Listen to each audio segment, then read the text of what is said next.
দেখছিলেন, বুঝতে পেরেছেন, বিশ্বনবীর মন মানসিকতা দেখে বুঝতে পেরেছেন নবীজির মনটা বেজার হয়ে গেছে। ডাকতে বলে, ইয়া রাসূলুল্লাহ, ইয়া হাবিবাল্লাহ, খাদিজার সম্পর্কে কোনো মন্তব্য আমি করতে চাই না, তবে আপনার মুখ থেকে খাদিজার কিছু বর্ণনা আমি শুনতে চাই। সুবহানাল্লাহ। আমার মায়ের, আমার বোনেরা, স্বামী ভক্তি কেমন করে করবেন? বিশ্বনবী বলেন, আয়েশা রে, তোমরা তো সকলেই আমার সুখের দিনের সঙ্গিনী। মক্কায় যখন আমার পা রাখার জায়গা ছিল না, আমার খাদিজা আমাকে সাহায্য করেছে। তার জীবনের সমস্ত ধন সম্পদ খরচ করে আমার নবুয়তের দায়িত্ব পালন করার জন্য সাহায্য করেছে।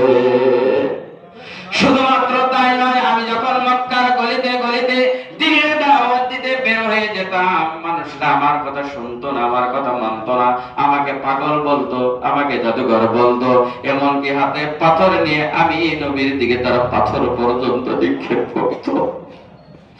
মনের ভিতরে দুঃখ নিয়ে, কষ্ট নিয়ে, ব্যথা নিয়ে বাড়িতে ফিরতাম। মজার ব্যাপার হলো, আমার বাড়িতে আসার কোন সময়সূচি ছিল না, টাইম টেবল ছিল না। কোনোদিন সকালে, কোনোদিন দুপুরে, আবার কোনোদিন বিকালে, কোনোদিন রাতে। আয়েশা রে, এমন কোনোদিন হয় নাই যে কোনো সময় বাড়িতে যাই, একবার ডাক দিলি আমার জীবন সঙ্গিনী খাদিজা আমার জন্য দরজা খুলে দাও। আমি একদিন প্রশ্ন বাংলা করলে হবে প্রশংসিত, আরবি করলে হবে মুহাম্মদ রাসূলুল্লাহ। বাবার নাম হবে আব্দুল্লাহ, মায়ের নাম হবে আমিনা, দাদার নাম হবে আব্দুল মুত্তালিব, দাদির নাম হবে নাতিজা বিনতে খাত্তাব, দাদাকে হবে ফাতেমা, নানার নাম হবে আব্দুল ওয়াহাব জুহরি, নানির নাম হবে বারিয়া, দুধ বাবার নাম হবে হারিস, দুধ মায়ের নাম হবে হালিমা, দুধ ভাইয়ের নাম হবে আব্দুল্লাহ, তার পিতার নাম হবে আব্দুল্লাহ।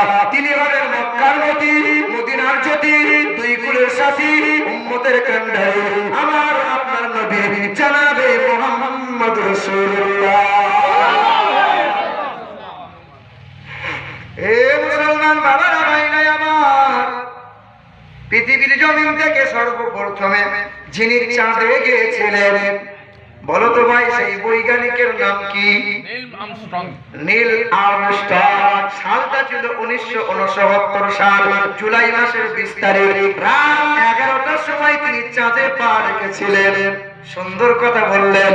জি হ্যাঁ, পৃথিবীর জমিনে উনি ফিরে আসলেন, বিশ্বের মানুষকে 3টে তথ্য দিয়ে গেলেন। বিশ্বের মানুষেরা, চাঁদে বিন্দু মাত্র কোনো অক্সিজেন নাই, চাঁদে উর্বরতা নাই, কোনো মানুষ চাষ যদি করতে চাই চাষ করা সম্ভব নয়। 3 নম্বর হলো, ওই চাঁদে কালো রেখা, কালো দাগ দেখতে পেলাম।